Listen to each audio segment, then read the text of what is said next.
A thread by Carlos Osuita. I didn't know how insane President Trump would drive his opponents. He did. As I always say, he's only about 1 billion times smarter than me. From Breitbart.com.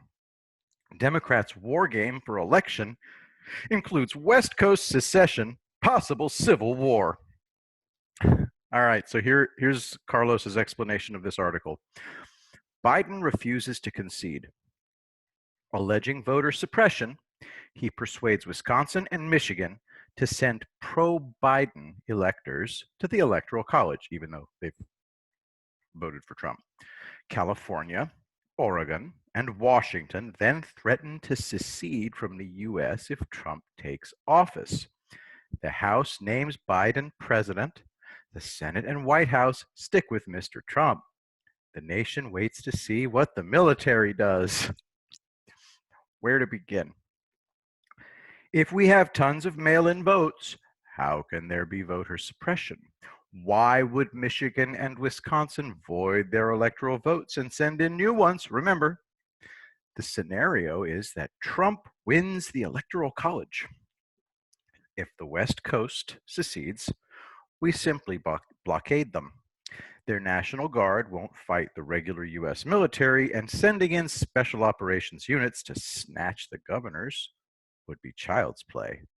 Besides, after the hell that Democrats have put their states through over the past 4 months, you think the citizens would put up with a stunt like this? The state legislatures would tar and feather the governors, literally. And it's not going to be close. At least 62% of Americans are afraid to share their political views. The only people not afraid are far left. What does that tell you? At least 62% of Americans support Trump. From cato.org, link in the description. And look at this. From Breitbart.com, ratings crash for NBA, Major League Baseball, after protest-filled debuts. You know how hard it is to drive away sports fans? I don't have the sports gene, but I listen to people who do, and they love sports. The fact that these fans are walking away should terrify leftists. Americans are fighting back smartly with their wallets. Trump knew what he was doing by goading Democrats into swinging at the fences, as AOC put it. We weren't leftist enough. That's right. Go balls to wall, ban the police, ban prisons, prevent Americans from working, but give illegals business licenses. I'm going to write a thread later on one of the most astonishing videos I've ever seen. I wasn't able to finish it, actually. Dr. Karlin Borisenko took it on since it was about her. I'll link to her video and you can watch the one she comments on. I had to give up. Imagine, if you will, a raving mental patient with coprolalia. It means using potty mouth, attacking rationality itself as though it's impossible for him to comprehend. And he makes less sense than a homeless schizophrenic. Remember this guy? For those of you just listening, it's a picture of Jared Loughner, the crazy dude who shot Gabby Giffords. He was a genuine, untreated schizophrenic. I never looked into him because I'm not interested in these people, but I've gotten hooked on a series called Born to Kill. It's very good in that they have opposing viewpoints and you get to decide for yourself. The gunman hated Gabby Giffords because he attended one of her town hall meetings and asked her this question: what is government when words have no meaning? And she said, well, moving right along, and ignored him. The perceived slight made him so angry that he stewed over it for years and finally came after her. Now, I fully understand what she did. I once gave a public presentation and a guy stood up and asked me what should be done about hotel minibars. He was clearly an untreated schizophrenic, so I asked him what he meant.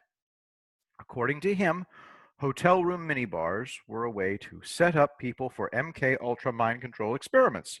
I told him that the best way to deal with the issue was to drape the minibar in a heavy coat. By covering it completely, it had no power over him, and he should always remember to bring his own beverages, adult or otherwise. He sat down, happy that I'd listened, and answered, "That guy was more sane than the one who went after Dr. B." You'll enjoy the thread. Remember the good old days when every op ed was about unstable Trump? They've sort of gone bye bye, haven't they?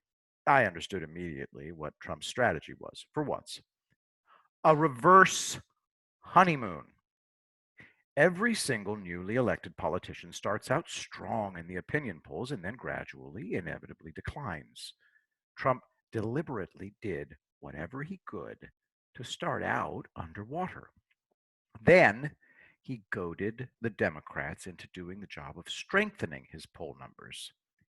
And he slowly, almost imperceptibly, became less caustic.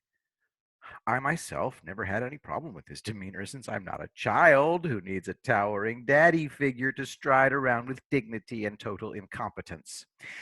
He sucks, but he sure is presidential, isn't he? My stars. A few of us picked up on it when Trump, at a press conference, interjected into a really stupid question: "I notice everything."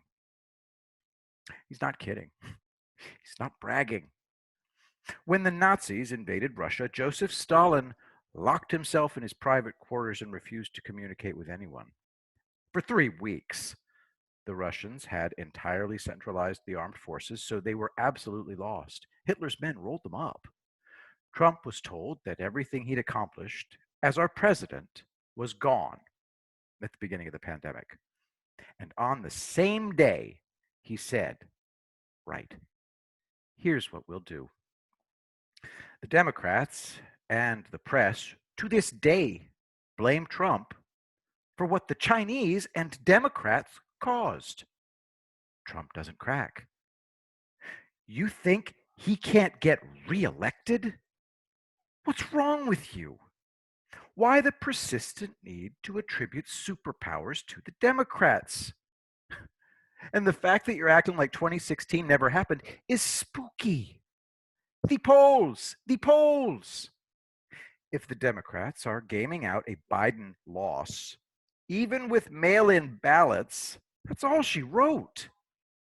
I saw an Iraqi federal police colonel explain why the Iraqis would defeat the Islamic State. "We change our tactics daily, but they know only one way to fight." In Mosul, the car bombs were totally ineffective. This massive armored truck bomb was headed for a convoy, and the driver was killed by something that penetrated the bulletproof glass in the viewing port. It would have been impossible for a sniper to make that shot from a moving vehicle. It was a tiny semi-autonomous drone that locked in on the glass and punched through. Or it was an autonomous munition. I saw hundreds of such cases. Trump changes his tactics constantly. His opponents know only one way to fight. The outcome is a foregone conclusion.